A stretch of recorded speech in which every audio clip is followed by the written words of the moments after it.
In today's video, I'm going to teach you how to change page size in Adobe InDesign.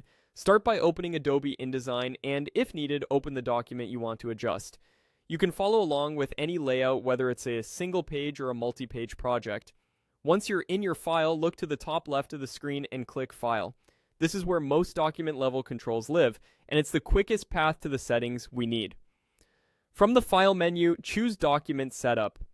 This dialog controls the overall size and structure of your document. Here you'll see fields for width and height, along with options for units and orientation. If the units don't match what you prefer, switch them to inches, millimeters, or pixels so you can enter dimensions accurately. Now, adjust the size by typing the exact width and height you want.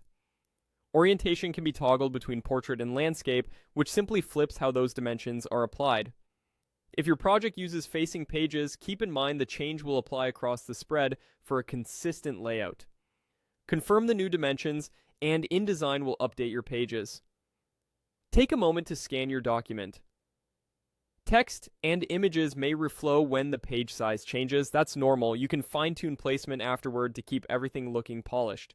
If you only want to resize a single page or a few selected pages, use the Page tool. You'll find it in the Tools panel, and it looks like a small page icon.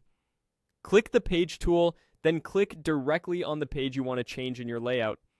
You'll notice that page becomes active, and controls for page size appear in the top options bar. Now adjust the size for just that page by entering a new width and height. This lets you mix sizes within the same document, for example, giving a cover a unique dimension while keeping interior pages uniform. You can also drag the page's bounding edges to resize visually, but typing exact values is best for precision. As before, check your content on that page and make small adjustments so text frames, images, and guides align cleanly with the new page boundary. When you're satisfied, review a few key pages to ensure everything sits correctly on the new canvas. Save your document so your changes are locked in. That's it. You've updated the page size for the entire document or just the pages you selected, all with built-in InDesign tools.